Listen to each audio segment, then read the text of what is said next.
Assalamualaikum warahmatullahi wabarakatuh. Perkenalkan, nama saya Hamzah Kurniawan.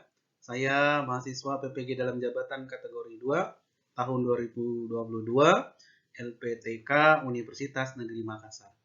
Baiklah, pada video kali ini saya akan menampilkan hasil pelaksanaan praktik pembelajaran ketiga pertemuan 1 materi tentang perbedaan agama, yaitu agama Islam, agama Kristen Protestan, agama Kristen Katolik di Indonesia.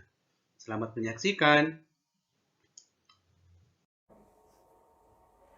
Bismillahirrahmanirrahim. Assalamualaikum warahmatullahi wabarakatuh. Waalaikumsalam warahmatullahi wabarakatuh. Baiklah anak-anak, pada siang hari ini kita akan melanjutkan pembelajaran kita ya mengenai pelajaran IPS ya. Pada hari ini apa kabarnya? Alhamdulillah sehat ya. Bapak minta sebelum kita memulai pembelajaran kita awali dengan berdoa ya. Silakan ketua kelas untuk dipimpin doanya. Kawan-kawan kita belajar baca doa. Mulai. Bismillahirrahmanirrahim. Radina billahi rabban wa bil islami dinan wa bil muhammadin nabiyyan wa rasulah. Rabbi zidna ilma warzuqna fahma wa amalan sholihah. Amin amin ya rabbal alamin. Terima kasih kepada ketua kelas yang sudah memimpin doa kita. Semoga kegiatan pembelajaran kita bernilai ibadah dan berkah ya. Amin ya. Sekarang Bapak tanya, siapa yang tidak masuk pada hari ini? Enggak. Lengkap ya? Ya. Terima kasih. Pada hari ini kita akan mempelajari tentang perbedaan agama ya. Dalam hal ini ada 3 agama, ada agama Islam, agama Kristen, Protestan, dan agama Kristen Katolik. Kalau kemarin kita belajar tentang pluralitas ya. Pluralitas itu keberagaman. Ya, keberagaman. Jadi Indonesia itu terdiri dari suku yang berbeda-beda, terdiri dari agama yang berbeda-beda, terdiri dari bahasa yang berbeda-beda. Itu namanya pluralitas. Ya, kemarin kita belajar itu kan. Misalnya perbedaan bahasa antara kalau di daerah kita Padang Buci dengan Bintuan kan sudah terjadi perbedaan bahasa di situ kan. Nah, sekarang pada pertemuan kali ini kita akan mempelajari tentang perbedaan agama. Dalam perbedaan agama ini ada 3 yang akan kita bahas. Ada agama Islam, agama Kristen Protestan, dan agama Kristen Katolik di Indonesia. Jadi fokus pembahasan kita itu yang ada di Indonesia saja, ya. Jadi bagaimana agama Islam itu masuk ke Indonesia, bagaimana agama Kristen Protestan masuk ke Indonesia, bagaimana Kristen Katolik masuk ke Indonesia. Nah, itu yang akan kita pelajari pada hari ini. Dan bagaimana sikap kita dalam menghadapi perbedaan yang terjadi di Indonesia. Itulah yang diharapkan pada pembelajaran ini ya. Kita bisa memahami itu. Setelah kita memahami, nanti akan berdampak bagi kita itu sendiri.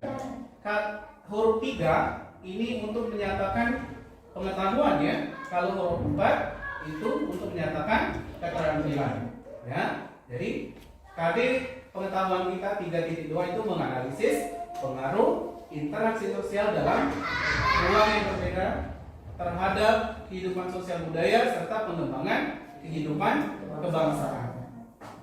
Di KD keterampilannya itu menyajikan hasil analisis tentang pengaruh interaksi sosial dalam ruang berbeda terhadap kehidupan sosial dan budaya serta pengembangan kehidupan kebangsaan. Lanjutkan ya. Ini tujuan pembelajaran kita ya. Ada 5 ya. 3 nya tadi?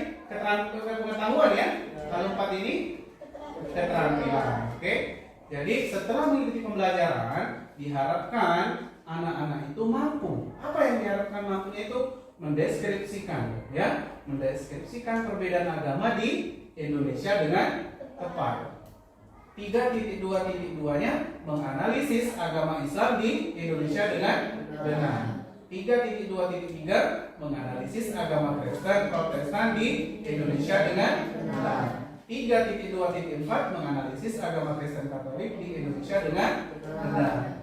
4.2.1 menyajikan hasil diskusi kelompok melalui presentasi mengenai perbedaan agama Islam, Kristen Protestan, Kristen Katolik di Indonesia dengan terakhir. Ya, apa manfaatnya? Apa manfaat dari pembelajaran ini? Jadi diharapkan kalian itu setelah belajar mampu menumbuhkan sikap saling menghormati dan saling menghargai. Garis besar kegiatan yang akan dilakukan ya. Jadi pada kegiatan pembelajaran ini kalian itu diarahkan untuk memecahkan masalah. Ya, nanti masing-masing kelompok nanti akan bapak bagi kelompoknya akan diberikan satu permasalahan masing-masing yang untuk dipecahkan ya. Bagaimana cara memecahkannya? Dilakukan dengan cara berdiskusi. Ya, berdiskusi antar sesama. Nanti hasil diskusinya itu disampaikan atau dipresentasikan. Ya, nanti masing-masing kelompok akan mempresentasikan. Ya, sedangkan yang belum presentasi mempunyai tugas untuk memberikan tanggapan atau pertanyaan. Bisa dipahami? Kita lanjutkan ya. Ini teknik penilaian kita ya. Ada sikap, ada pengetahuan, ada keterampilan. Ada kalau sikap itu lembar observasi, kalau pengetahuan itu tes tertulis atau penugasan, kalau keterampilan itu presentasi. Nanti kalian akan presentasi, nanti akan bapak nilai seberapa percaya diri kalian, seberapa jelas omongan kalian ya. Jadi harus percaya diri supaya apa, omongannya tidak seperti itu atau pelan sekali. Gunakanlah dengan percaya diri ya, karena itu ada penilaian. Akan membagikan lembar kerja kalian untuk berdiskusi ya. Nanti masing-masing kelompok untuk saling bekerja sama dalam membahas mengenai masalah-masalah yang sudah Bapak bagikan masing-masing kelompok ya. Sedangkan bekerja sama nanti akan Bapak amati ya. Ini kelompok 1 ya, terdiri 3 orang ya, karena kalian kita jumlahnya 9, jadi 3 orang. Kelompok 1, ini kelompok 2, ini kelompok 3. Oke, sekarang Bapak bagikan ya.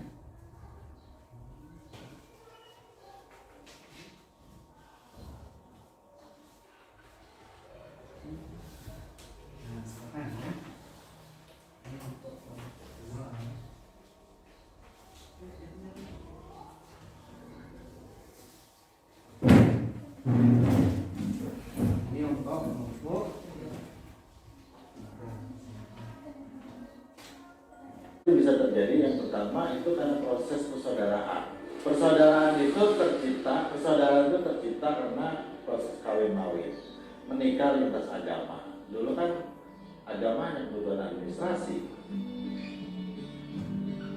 Inilah Kade atau yang akrab disapa Mangkar bersama istrinya Maisaro. Mereka merupakan pasangan suami istri beda agama di Kampung Sawah. Maisaro beragama Islam, sedangkan Mangkar beragama Katolik. Keduanya sudah 50 tahun menikah.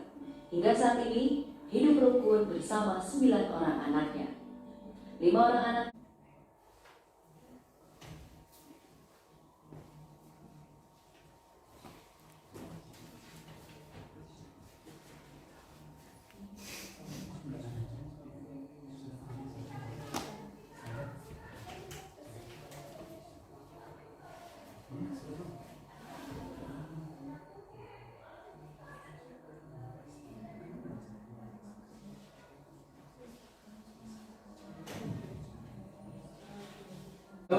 Maka nama saya Mary Afranza, boleh dipanggil Mary.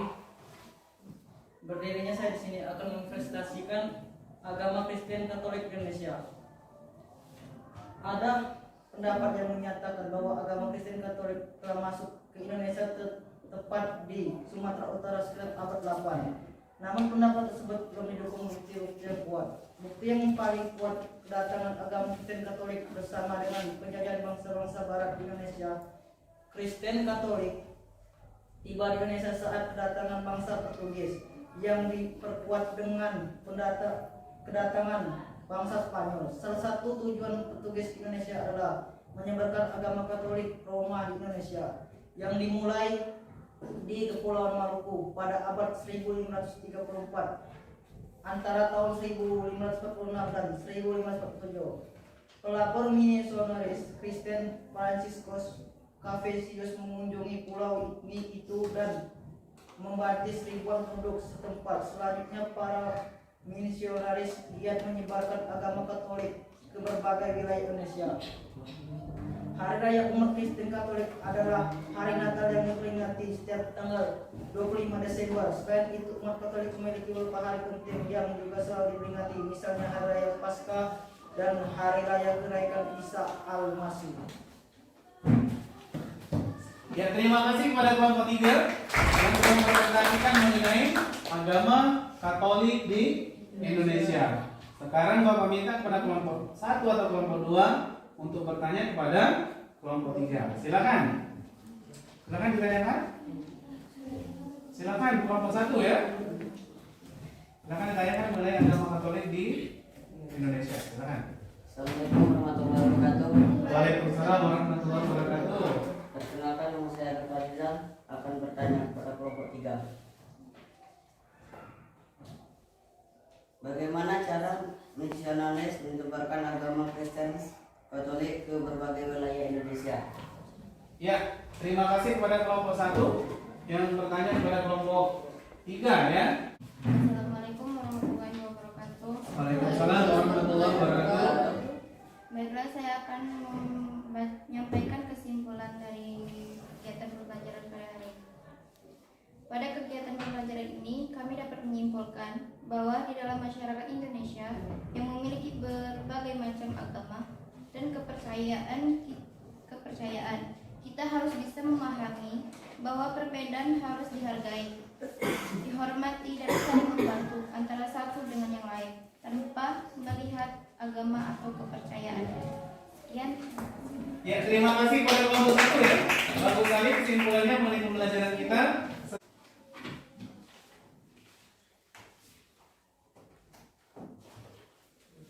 Soal pertama, silakan diberikan ini. Bagaimana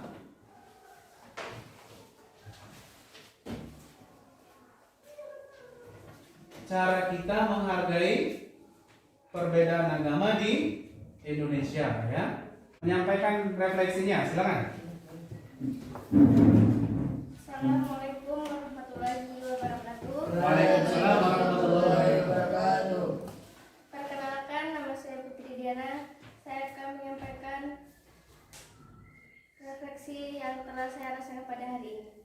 Video pembelajaran telah ditampilkan tadi membuka mata saya bahwa ketika kita tidak membedakan agama yang lain dan kepercayaan yang ada di masyarakat, melahirkan kehidupan yang harmonis dan akrab sehingga kita bisa saling menghargai dan menghormati satu sama lain. Ya, terima kasih, bagus sekali ya.